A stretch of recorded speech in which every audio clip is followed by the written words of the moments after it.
Compliance, the final frontier. Tom Fox is the voyager of trekking through compliance. His mission? To explore the original series and seek out and share what it can teach you about compliance. Here's your host, Tom Fox.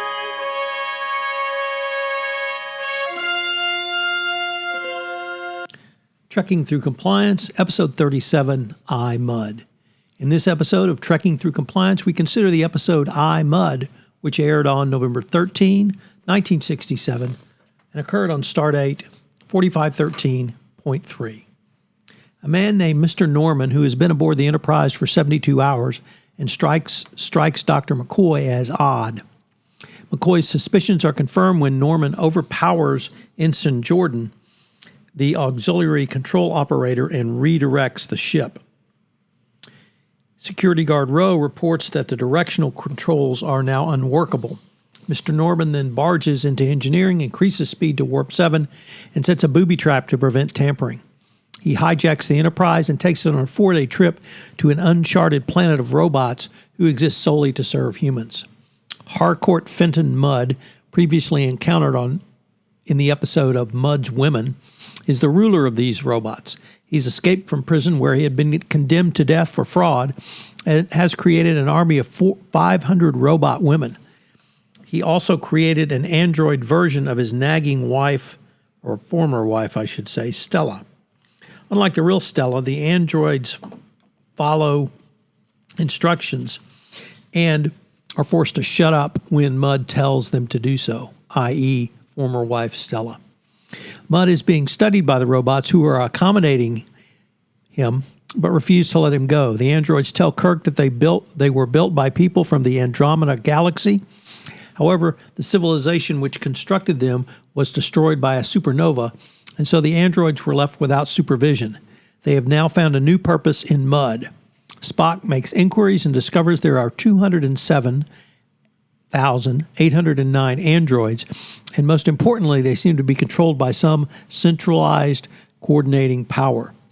Mudd beams androids aboard the Enterprise and then sends down the entire crew. Chekhov is fascinated when he finds that the female robots are programmed to carry out all the activities of which human females are capable. Uhura does not find captivity so unpleasant when she is promised immortality. Mudd attempts to take over the Enterprise and strand Kirk and crew on the planet in place of himself. However, the robots do not permit Harry Mudd to carry out this plan.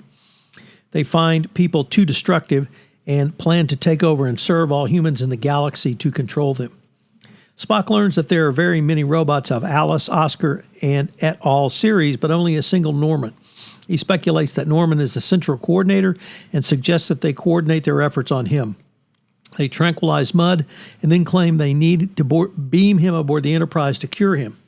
The androids are about to grant the request until Uhura pretends to reveal that this is merely a ploy to get aboard the Enterprise. She claims her motivation is that she wants to be made immortal. The landing party, and including Spock, then engage in a series of illogical and frankly moronic actions in order to confuse and overload the androids. This culminates in the immobilization of Norman himself when Harry tells him everything I say is a lie. Kirk leaves Harry on the planet with his attendant robots to serve as an example of human failure to them. The robots are also reprogrammed to carry out their original task of rendering the planet fit for human life. As a final blow to Harry Mudd, Kirk leaves behind several android copies of his shrewish wife, Stella. So what's the fun fact from this episode? Well, according to Walter Koenig, i.e. Chekhov, NBC considered making a spin-off series detailing the comical adventures of Harcourt Fenton Mudd after the success of this episode. They assigned Gene Roddenberry to develop the idea, but being busy with Star Trek and other projects, he didn't have time for it and the series was never conceived. However, Mudd appears in the cartoon version of Star Trek up to his usual tricks, or I should say the animated version. So what are the three compliance takeaways from this episode? Well, the first one is that will AI ever take over compliance? And the answer is clearly no. There are those, of course, who don't want AI or, in fact, to technology in compliance, but those are generally lawyers who are afraid of losing their cachet and power as lawyers. They fail to understand that compliance is a business process, and that as a business process, you don't need legal skills, you need business skills. But when it comes to AI taking over compliance, there will always be the need for the human touch, whether that be interpretation, whether that be a nuance, whether that be guidance, and AI simply cannot fulfill that role. Maybe in 100 years, maybe in 50 years, but certainly not in my lifetime and probably not in your lifetime. Number 2, continuous monitoring. It's one thing that was clear from the Evaluation of Corporate Compliance Programs 2019 guidance issued by the Department of Justice in April 2019.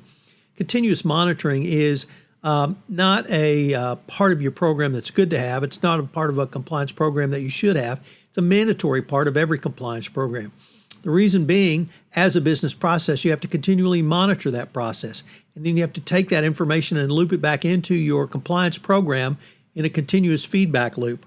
This is certainly antithetical to the way lawyers work and lawyers think.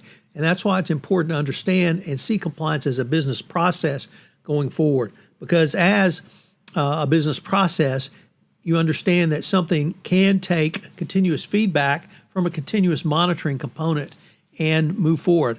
That monitoring can be in your due diligence, in transaction monitoring, in HR monitoring, or a wide variety of other monitorings. And that really leads to point 3. As a chief compliance officer or even compliance practitioner, you are only limited by your imagination in the compliance role. If you take a look at the way the humans defeated the robots, in this case, or in this episode, it was through illogical and frankly moronic actions and acting. You don't have to be moronic in your work as a compliance officer, but you can be creative going forward. Join us tomorrow where we take up the episode Metamorphosis. If you enjoyed this episode of Trekking Through Compliance, you can help it grow by sharing it with the biggest Trek fan you know. This podcast is a part of the C-Suite Radio Network. For more top business podcasts, visit c-suiteradio.com.